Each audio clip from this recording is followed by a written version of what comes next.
Hi guys, this is Daniel from In Time Country Living, and on this video I just want to do a little update of what's going on around our homestead here, what things are happening here. It's May 15 and the rain is coming down. It's a little bit unusual for this time of year. Usually it's dry and we're already having to irrigate. So this has just started here on Monday morning, and it's supposed to continue for about a week, maybe longer. Got a bunch of rains coming in, so I'm gonna show you guys what's going on around here. So I've been doing a lot. I got all my mowing done Sunday all day long, and so I got a tremendous amount of grass clippings and leaves and things like that sucked up. So I've been composting those, so working on the compost piles. So in through here, and got my compost piles going here. So this is my big compost pile here. So this is about a 6 foot by 6 foot cube here. It's not 6 foot high, but it's at least 4 or so. So I got that one going.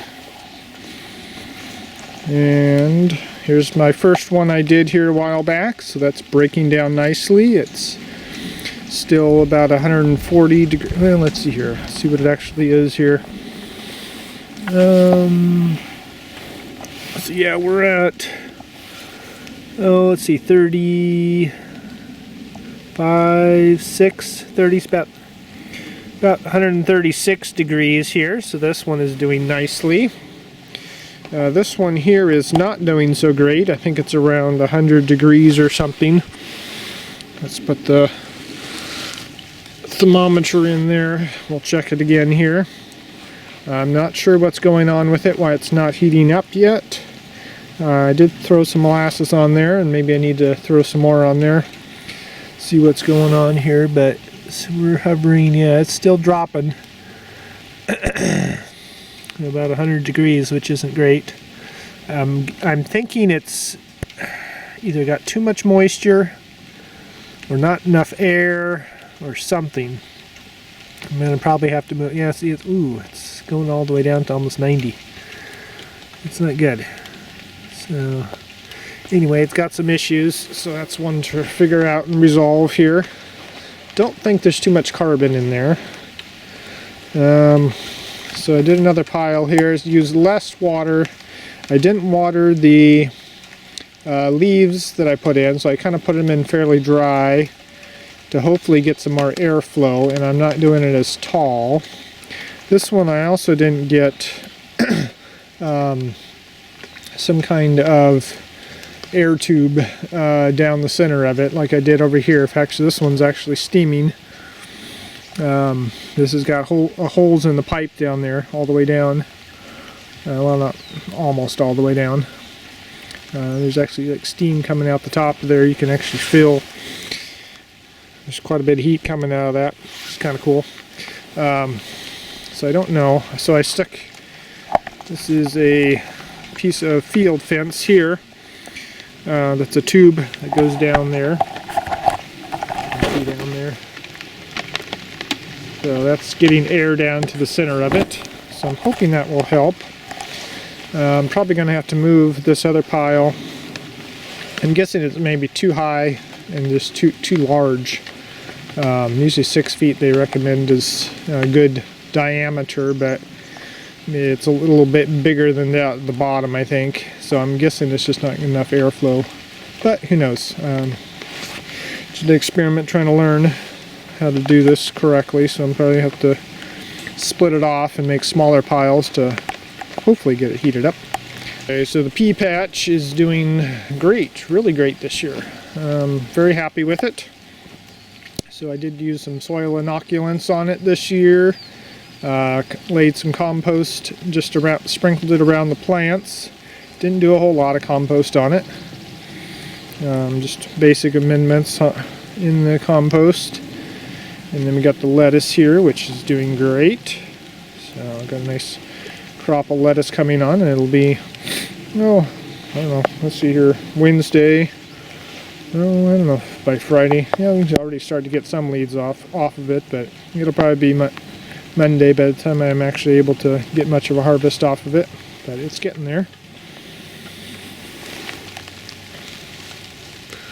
So these are all doing nicely. This is a seed mix from Adaptive Seeds, one of their spring mixes there. So happy with that one. Oh, and let's see here. So we got the garlic. That's all doing fine. Starting to get a little yellow on the tips, which is fairly normal. It's almost looks like it's ready to harvest, but May's a bit early for it to be ready, so it just needs to bulb up at this point, I think. And the plants are probably done growing on the top, but they're quite huge, so I'm very happy with that. Got the spinach bed here under cover. The birds were kind of attacking it, and so I decided to exclude them so I won't have to worry about them. It's doing fine. So I just got a good harvest off it this morning. About 2 square crates, milk crates full. So, and then I got some amaranth here. I can use as kind of like a spinach, a green. So that's the red here. And then kohlrabi, so that is doing fine. Oh yeah, a few of them are starting to bulb up a little bit.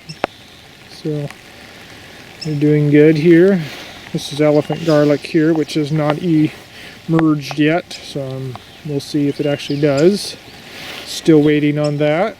And then all these are the Detroit Golden on that end, and then we got the Detroit red beets over here on this end, trying these new varieties out this year, see how they do. And then some more of the amaranth over here, and then over here by the kohlrabi we have the Swiss chard. I actually selected which varieties rather than just picking the rainbow variety, since it always tends to have way too much just green Ford Hook Swiss chard in there. I wanted to make sure I got particular varieties, so I got a little bit of most of it's colored. I got some red and some yellow, and I got a little bit of green, I think, too. So anyway, and then we got the kale here. I just got a nice harvest off it this morning, so they look a little straggly because all their nice leaves have been ripped off them, but it's okay. So they are doing very nicely. They get a little bit of flea beetle damage, but not too bad. And I think since the rains have come, they've kind of stopped. I haven't really seen too many flea beetles left on them, maybe a few. As you can tell, the flea beetle damage on this leaf here. Let's see. Don't see any though. And they kind of all left. As soon as the rain started, they all kind of left, which is good, I guess. Thankful for the rains. And then we have the cabbage here. So that's the stage it's at right now. So I can't remember how many. That's about 25 feet. So they're about, I think they're 18 inches apart or something like that. So it's probably like, I don't know, 38 to 40 plants or something like that. So make some good sauerkraut and other things out of it. And then our peppers. So they are doing nicely. Just stuck those in Friday. Today's Wednesday. So they haven't really, they may have grown a little bit. A few of them have got some little flowers on there. So that's good. They look very nice. And then the tomatoes. So those are doing very nice. So they're getting all nice big leaves. So these are fairly small little leaves that I left on there. Maybe about that big or so. And so there was, 3 leaves that I left. The 2 main ones like these here. This one, and I think a third one about that size is what I left on there. And now these 2 have now become these 2 big ones. So they've actually grown quite a lot here. Got a little bit of a sucker down here I can take off. that seems to be working really well. They didn't seem stressed at all by stripping off most of the leaves. You see all the little nodules there where the leaves used to be. That one's kind of a runt there. I don't know if he'll do much, but for that variety, that's all I had. Which let's see, what is that, a 4? You have to look and which one that one is. So yep, these are all doing nicely. So here is the carrots. These are yellow Italian variety. So I'm really impressed. So these are, oh, what's the spacing on here? Oh, 8 inches, I guess, approximate. It wasn't anything I measured. I was just guessing based off of, so this is Charles Doughting's method of planting carrots. I'm giving it a try this year just to see how it works. So these will need to be thinned here shortly. As soon as they get up a little bit bigger, I'll thin them out here down to, oh, I don't know, 2 inch spacing maybe. Not sure, maybe 1 inch, 1.5, somewhere in there. And so we'll get a few. See, the idea is, like, well, they're spaced out a little bit more, but I'm hoping we'll get bigger, nicer carrots out of it than just a scatter technique. So this is a little bit more consistent spacing. You can get in here, give them a little bit more room. And it was actually way easier, but you know, very good germination. I can say that. So these are deep, fairly deep trenches, a couple inches deep. Now about an inch deep in the soil with another inch of compost. So anyway, that is doing well. So we got half a bed here, the second other bed. So this is a bunch of dill that's coming up there from last year. So the rest of the bed's going to be planted, I think, like June, July time frame. I have another variety that's a later, more a storage carrot. So I'm going to be trying that this year. And then these are, I think these are all the Middle East peace. Well, the tags have mysteriously vanished here. Oh, there we go. No, these are the point set. So these cucumbers here are a point set 76 variety. So I got 10 in this bed here. So that's every 5 feet. So I'm going to let them sprawl here on the ground. They seem to do well that way. Get a good harvest and let them sucker out and do what they want to do. And usually fills in the area here. So these are the other tomato plants here.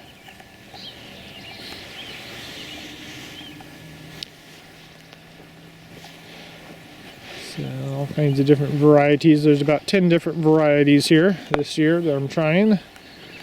And let's see, on the other side we got these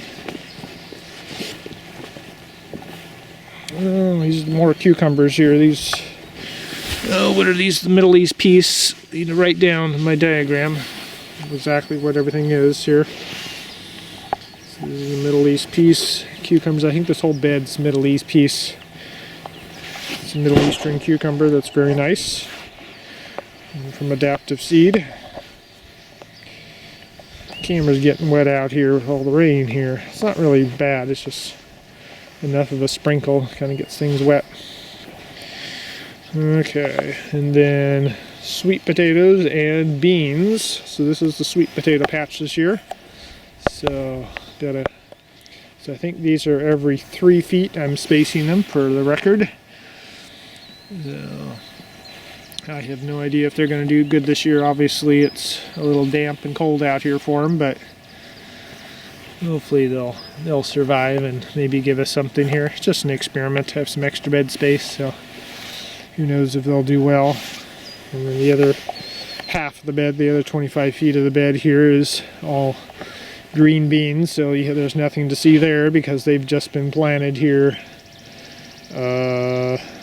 Sunday? I don't remember what day I did that. Monday? No. Must have been Friday or something I put those in. Yeah, I think it was Friday. Same day I did the sweet potatoes. So anyway, they will be coming up here. And then zucchini. So we got a 50-foot bed of zucchini here. And they are every 5 feet. Seems to do well for them. They get pretty enormous, huge plants. So make sure they give them enough space. And they've already had flowers and fruit coming on. Now look at that. How's that for May 15? They already got flowers and fruit. Who knows? So they're probably, well, see, these don't even have male flowers on them. Oh dear. So all these are going to be non-fruit because they won't have any kind of pollination. I don't see any kind of male flowers, which is not good. A little ambitious here. These are the little yellow ones here. I'm trying something, a new variety here, and it's called Rewave or something like that. It's a golden one. I thought I'd try something different. Saw some nice orange ones that people were having last year, and I thought, that'd be kind of fun to try. So I got a couple of those, but no male flowers yet. So these are just going to drop off. They're not going to get pollination, which is unfortunate. So more tomatoes. These are the 8s here, whatever variety that is. I think it's like the same one that Ginger has. And then I think it's, oh, I don't remember which one. It's on my diagram list here. I think it's this plant and this one here. I did a huge hole. Well, huge. It's what here, about 2 foot by 1.5 foot or something like that, and fairly big. Dug out a bunch of soil, replaced it all with compost. So I will see if it makes any distinguishable difference from the other ones. So far I can't really tell. Oh, this one got trapped here. This one, see, a little, it's come around here and it's hooked underneath the twine there. So that's not good. Need to extract him. Let him come out. There. Okay. That's a little better there. Ambitious on the twining, I guess. Yeah, I hate to, twine it too close to the top there. Sometimes you can pop the top off, or there's a fruit cluster there. You can kind of pop off. They'll hold themselves up pretty much for I don't know, 6 or 8 inches before you have to kind of twine them again. Wrap the twine around them.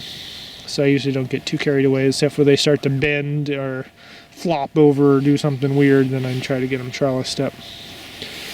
So here is where the transition is, where I'm not, I didn't prune them up all the way. I just pruned off the ones, pruned off the ones that were underneath the soil surface there, up a little bit, and left these lower leaves. Probably could come off right there. Hate to have any kind of touching of the soil surface, but the trick is like I wanted to see if these extra leaves are going to help it or hinder it during transplant. And I would say that they're not helping it. They seem to be more of a hindrance. Obviously these need to come off the ground, so take these off. And this set of leaves, they always seem to droop, like really droopy down at the bottom, and then they touch the ground, and then good invitation for disease. Yeah, see, these are drooping over here too. Look at that. So we're having contact with the soil. So it's not really that helpful. I could break, so you can also break it up, or break it off a little higher up. And that way it's off the ground, but it's still there to photosynthesize. It's kind of a dead leaf on there. Don't need that on there. So I think the ones, see how those up there are, they're all pruned up. So they had 3 leaves left. And now they're up to, oh, what is it here? 1, 2, 3, 4, 5. 5 leaves now. So they're doing very nicely. So that kind of was a good stimulant.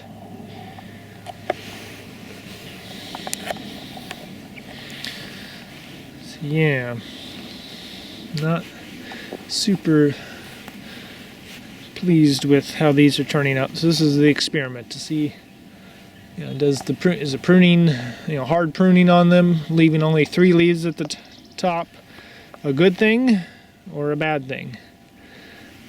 Is it going to kind of stunt them because they don't have enough leaves to photosynthesize, or not? And apparently it's actually a good thing. It really does stimulate them. And because I would say, you know, these are the last 3 leaves here. Well, yeah. So I want to check and see, because I don't remember exactly which ones were left, but I don't think they've grown a whole lot as opposed to the other ones. So I'm thinking it'd be better to just strip them all off, up to 3 leaves at the top. I think they'll do much better that way.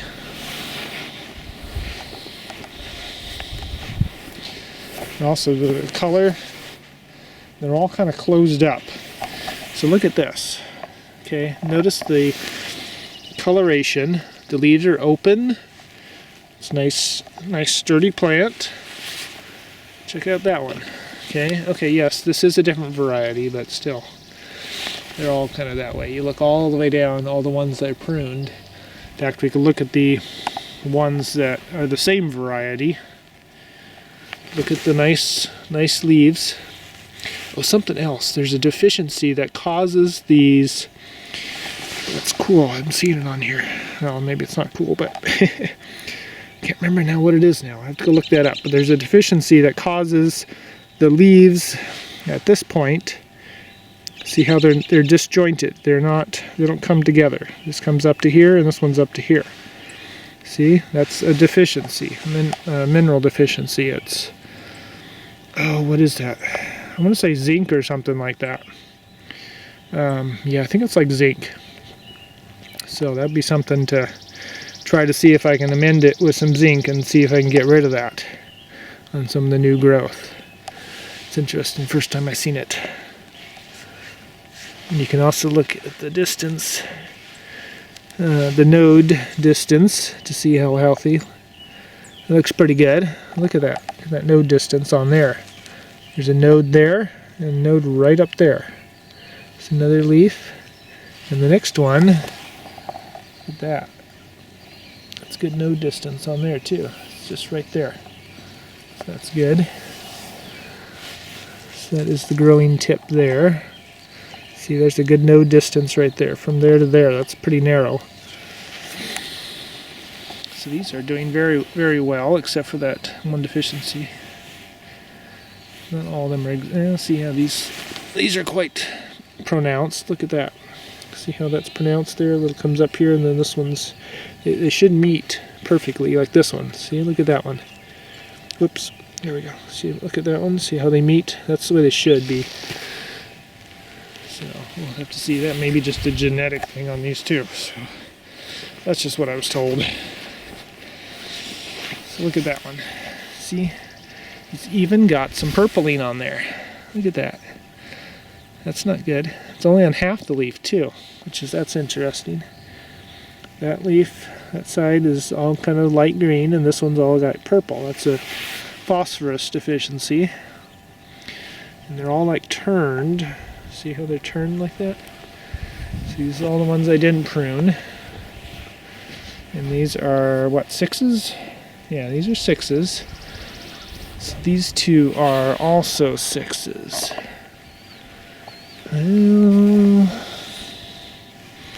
So you got 1, 2. So those, yeah, this has been heavily pruned. And then, so these are the new set of leaves. So we got our 5 already. It's gone from 3 up to 5.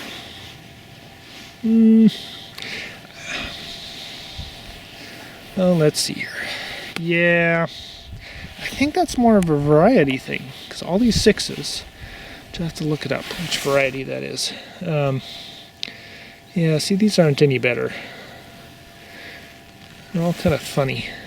So whatever variety it is, that may not be such a good one to try next year. As soon as we hit the 8s, those are way better. Let's look at what those are. See, that's weird. Cause see, like that's interesting. See, it's the tip. Tip is fine. The little side leaves are not. They still have that little, not joining up together, which is interesting. Huh. If anybody knows for sure if that's a deficiency or that's just tomato genetics. Huh, interesting. But yeah, these look way healthier. These 8s. Well, now I'm curious to see what variety these are. Okay, so then, now we're tired of that. Quickly go on here. So the onions are doing great. Got a little bit of yellowing on the tips, but it's not too bad. That may be just from being too dry. Pretty standard for them to have a little bit of issue with the tips. I think they're growing nicely. So, look like they're bulbing up nicely. Starting to get pretty fat around there. That's what we like to see. Here's some purslane starts. Num num. Okay. Oh, I guess I didn't weed this bed. I did go through and weed everything this morning, but apparently those I didn't. I just looked up quickly over the onions. This end of the bed looks fine. It's that other end, I think, is where the more of the purslane seeds got dumped a long time ago.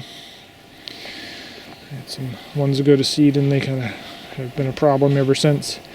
The broccoli, this is Umpqua broccoli, usually does pretty well. This year, it's not great. I'm not too happy with the broccoli this year. And then we got some kohlrabi down at the end here. Although it sure doesn't look like kohlrabi, and I'm wondering if it's really not. I wonder if it was mislabeled when I planted it. Look at that, it's identical. It shouldn't look that much the same. I think that's a broccoli. I don't see any kind of bulbing up, but we'll see here. We'll keep watching it. This is Zach's same family, so sometimes, but it just doesn't look like the other kohlrabi over there, so I think it just got mislabeled. Labels are kind of getting hard to read. So masking tape with a extreme Sharpie does not work too well. It's nice to label them, but I think I would use some other kind of tape. It faded too easily, so that didn't work out well for me. So note to self on that one. And then the potatoes here. So these, I think, are doing decently. They were kind of planted probably a little later than they probably could have been. So I've dug a little trench here for them. Dug down. And then as they grow up, I'm going to be re-hilling them, I guess.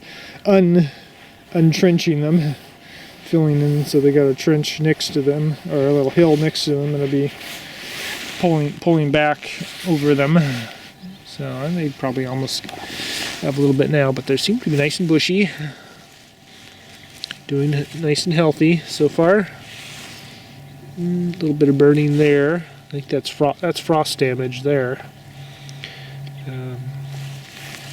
So you got hit by some frost here early on. So it's just the recovery of that. So colors looks nice. Yeah, see, look at that. So that's fine. Okay, so look at the leaves there. Those line up, and those line up.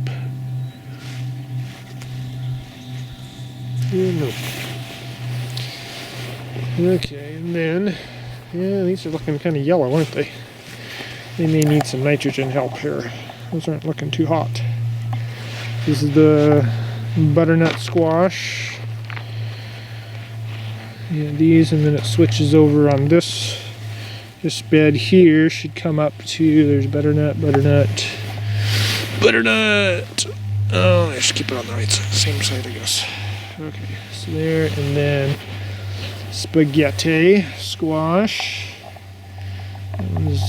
Like I said, all these, they look healthy except for the fact that they're low in nitrogen there. So they need a little bit of a boost. And then these are Delica. And that one's got a little bit of fruit on there, but again, no male to pollinate it, so it's just going to fall off. And there's another delicate one, and then a butternut over here, so I'm going to have to give them a little bit of fertilizer here. So here is the current status of the hedgerow. So we got seaberry over in this area, and forsythia there, another seaberry, all getting nice and big. Comfrey there in the container to contain it. And let's see, is that a parsnip behind there? What's that doing there? Oh yeah, I guess so. I think that's parsnip. Keeps coming up there, volunteer. It's just fine, I don't care. It's a nice plant. So then that's Indian plum. You can see the little plums popping up there. As far as I know, they aren't edible, probably poisonous, but it's okay. It's a good native bush. Forsythia rhubarb, it seems to be doing well. So this is the first year after I split them spring, winter of last year. So this shrubbery is about 2 years old. So I've already taken a lot off here. So these are doing nicely. Seem to be doing fine. We've got some really tasty rhubarb off of them. Probably use a little bit of, I guess I got a good compost already on them.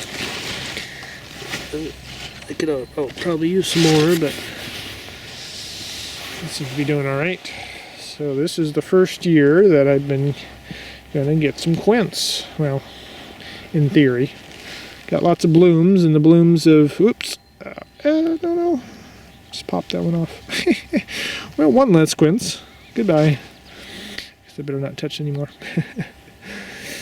So they may not be even fertile, I guess.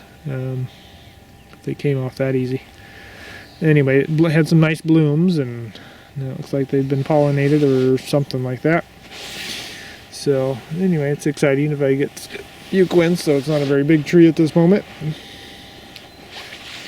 And this is my kind of cabbage volunteer. And there's a forsythia plant in there. Okay, what else here we got? This is my current watering system here. So this is some of the Malnor for port timers or valve timers. So I got that one. And then so this is just a manifold up here, 4-port manifold, and then I have the two valve aqua timer from Malnor there. And then my 2 beehives. What are those from? I don't remember who makes those now. It's the other company, Orbit. Those are the Orbit ones. Wanted to try them out. Oh yeah, see, there's the Orbit ones in there. So anyway, not terribly happy with them. They do function, but they're a big pain to set up because you have to go get a device that has to be first connected to the internet.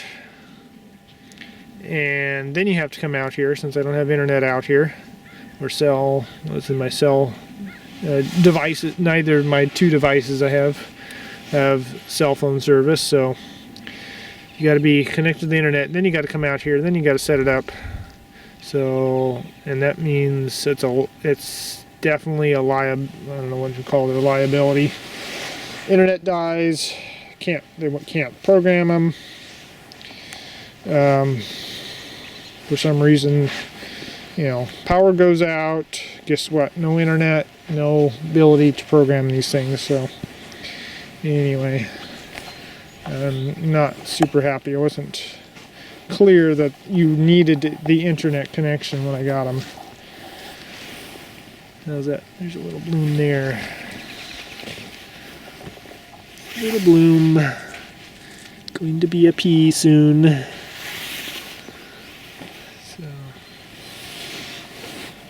And then some Swiss chard. How's that? Volunteer in the weed patch. Swiss chard. Let's see if I get in the mood for some Swiss chard. There's some out here.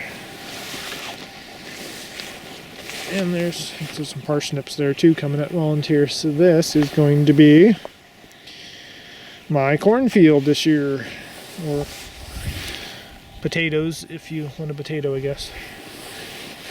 Potatoes are coming up nice in a row here. I didn't plant them this year. That's residual.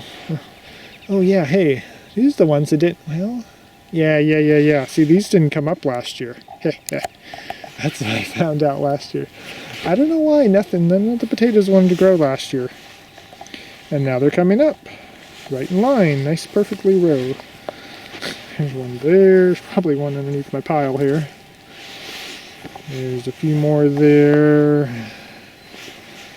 There's another nice one there, there, and there. All the way along here. Well, I don't know. I suppose I could have potatoes and corn together. I don't know how that was going to work. So anyway, I got my little piles of compost out here. So all these are going to be corn, field corn here. So anyway, that's what I got going on around here. So very interesting, all the different things are going on here. This is a beautiful year for blooms on the fruit trees. I thought it was going to not be so good because we had kind of a late frost. But they're all doing really good. I'm really surprised. In fact, my Golden Delicious has still got a few blooms on it. The cherries did very well this year, even though they're a little bit earlier. But I think we're going to get a lot of fruit set this year. So most of the blooms were, 5, 6 blooms per little cluster there. If actually we can go take a look. See what we can, oh hey, what's these? Aha, I got some columbines here. Some columbines coming up in my hedgerow here. That's kind of pretty. Nice to have some little flowers. So here is my Golden Delicious. So we got 1, 2, 3, 4, 5, 6. How's that for a fruit set? And then we got more blooms still out here. Look at that. Just loaded all up and down. And look, there's some fruit set already right there. See that? Look at that. Wow. Just heavily loaded. So this is going to be lots and lots of thinning. That's what you have to do when you got to thin these out to like 1 or 2 per cluster here. What's this one got? 1, 2, 3, 4, 5, 6, 7. Wow. I mean, that's just incredible. Never seen it this heavily loaded before. It's a fairly young tree too. Just branch after branch of blooms all up and down.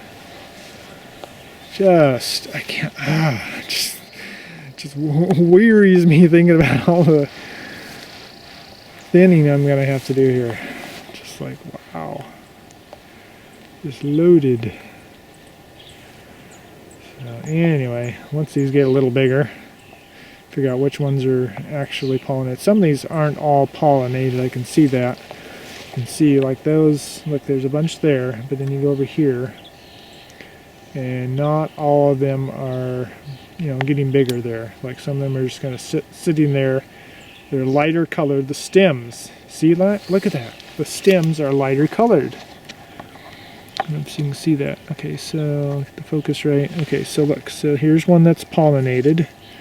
So look at the stem color, nice and red with a little bit of green. Look at that one without. See? It's light green. And obviously it's not getting bigger. So the coloration, look at that. See how that one right there in the middle and behind it is light green, and then this one here has got some red to it, and this one's got red. This one's not. So there's only about, 3 there? No, 2. 2 that got pollinated. Yeah, the others did not. So that's interesting. And then this is the Liberty apple tree, and it's loaded as well. It's already, oh wow, they're getting pretty big already. Look at that. Look at those apples on there. There we go. Let me get some manual focus on there. So yeah, those are getting some good apples there. Yep, it's getting big already. One of my favorite apple varieties. I got another one that I just planted this year. So it's got lots and lots of fruit set.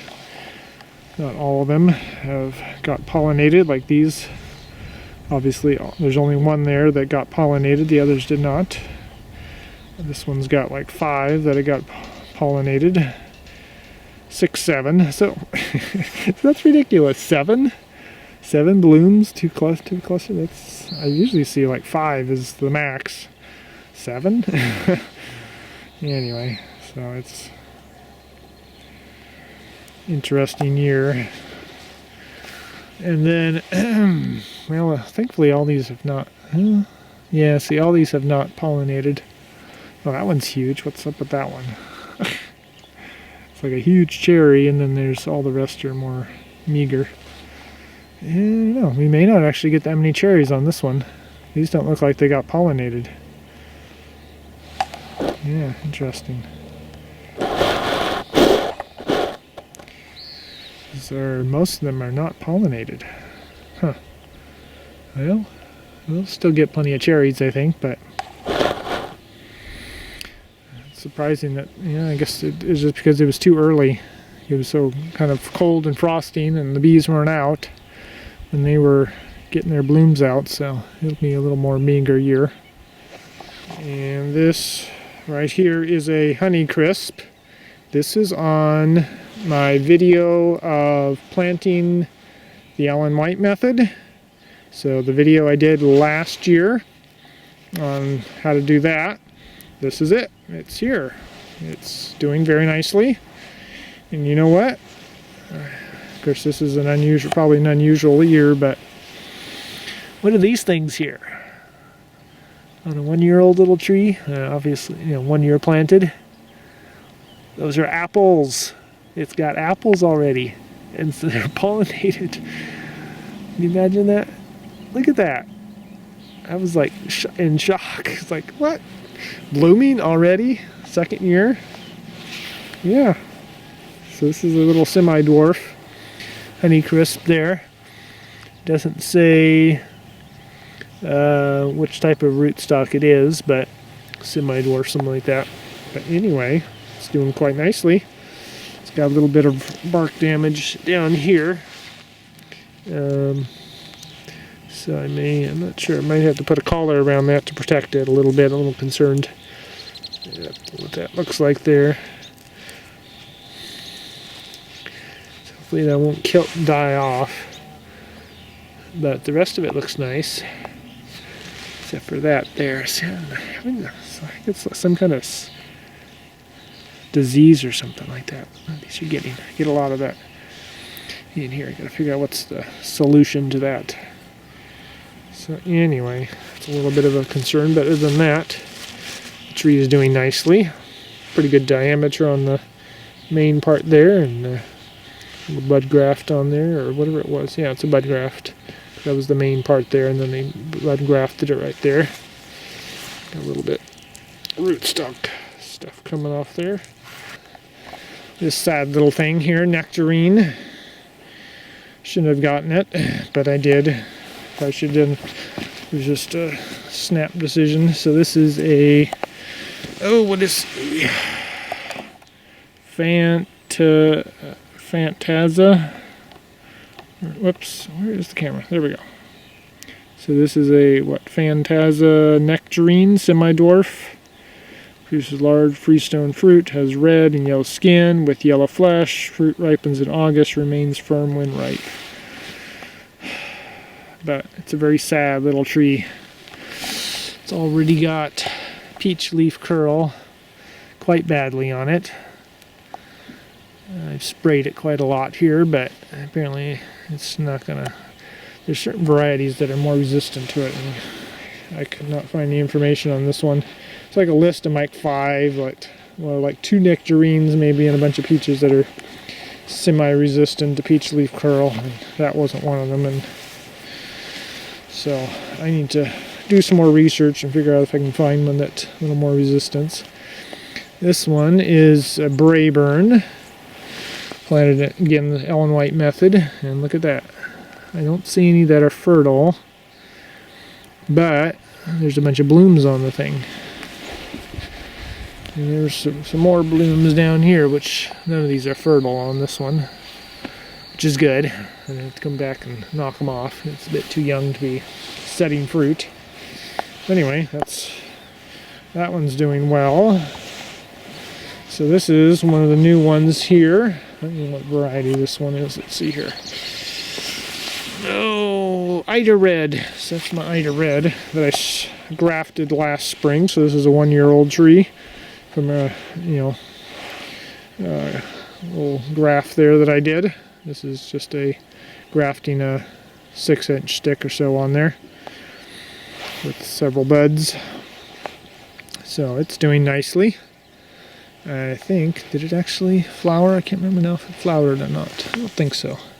No, none of my from this year flowered, but it's leafing out nicely. It's putting out a lot of new growth. So I'm very happy with that. This is another sad one. This is from, this is the same vintage as, my Bosque pear, right up there, my Bosque pear.